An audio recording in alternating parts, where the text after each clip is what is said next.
haddii problem kasta ku qabsado intaad halkaa fadhiisato nebiga salligiisa aad badsato uu kaa tegaya soo qolada psychologigu idin ma yidhahdaan waxa sameeya kan samee halkaa haddaad fadhiisato ama tasbiixsato ama salli nebi qaado waa kaa tegaya ma rabtaa inaad mustajaabu dacwa noqotid dadku waxay dhahaan iyo ilaahay badan baan bariyo wixii aan weydiisanayay maan arag ma rabtaa in laga aqbalo saama jecesha in baryadaadu cinda allaahi maqbuul ay noqoto albaabada alle ay kuu furan yihiin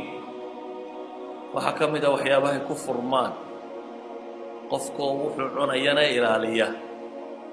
farjigiisana ilaasha noloshu sucuubaad bay leedahay waa daali kartaa mushkilad baa kaa hor iman kartaa waxaasi laakiin waxaa loo baahan yahay inaad ka dulboodo waxaa loo baahan yahay daaqaadkii kugu kaydsanaa inaad dib u adeegsato waxaa loo baahan yahay inaad isdhiibin nolosha isdhiibkaa ugu liita waxaa loo baahan yahay markaa inaad tidhahdo waan qaban karaa waan qaban karaa waan qaban karaa waa qaybi karaa waa qaybi karaa waa qaybi karaa sida awgeed nafta inaad adgu mashquulisaa baa loo baahan yahay waxay yidhahdaan bii'ada markaa qofka cajsi gelinaysa inaad ka guurtaaba ku fiicanta la saaxiib had iyo goor mid kaa qaybis badan iyo kaa sii horbooda oo kusii hor socda ninku wada walidaalika waxay yidhahdaan jawharadu bay yidhahdaan haddii jawhara meel nijaasa ay ku dhacdo shay amiin oo aad tiraahdo daahiri biyo badan haddii lagu shubo shubo shubo shubo aakhirka way daahiraysaa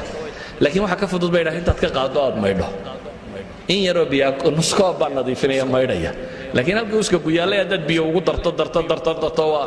taa macnaheedu waxa la mida bay yidhaahdaan dadka musbitiintii hadday kugu xeermaan un dad le waxba lama qaban karun haddaad la noolaato adna waad caajisaysaa marka dambe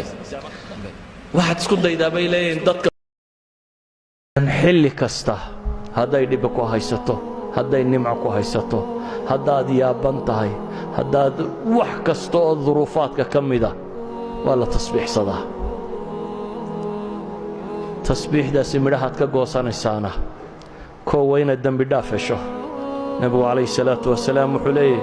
man qaala subxaana allahi wabixamdihi subxaana allahi alcadiim fii yowmin 100 mara gufirat dunuubuhu wain kaanat midla zabad albaxr qofka yidhaahda maalin 100 jeer subxaana allahi wabixamdihi subxaana allahi alcadiim dembigiisaa la dhaafaa wain kaanat midla zabad albaxr xoorka baddaoo kale hadday mawjadda badda hadday leeg tahay waa la dhaafaa buu nebigu leeyahy calayhi salaatu wasalaam dembigaagaa lagu dhaafayaa wixii shidde iyo dhibku haysataa lagaaga dhaafayaa maalin walba lama guulaysto fashalkaagu waxaad wax ka barata ha noqdo yacni fashalku bay dhaha inaad wax ku fashishaa qofna wuxuu u arkaa inuu khasaaray qofna wuxuu u arkaa bay yidhaahdaan inuu maxay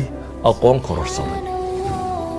waxay yidhaahdaan markaad fashisho macnaheedu waxa weeyaan waxaad soo ogaatay waddo aan waddadii guusha ahayn dan waad cilmaad heshay waddada haddii la maro riyali waxaad soo xaqiijisay inaan ahayn waddadii guusha mar dambaanad marayn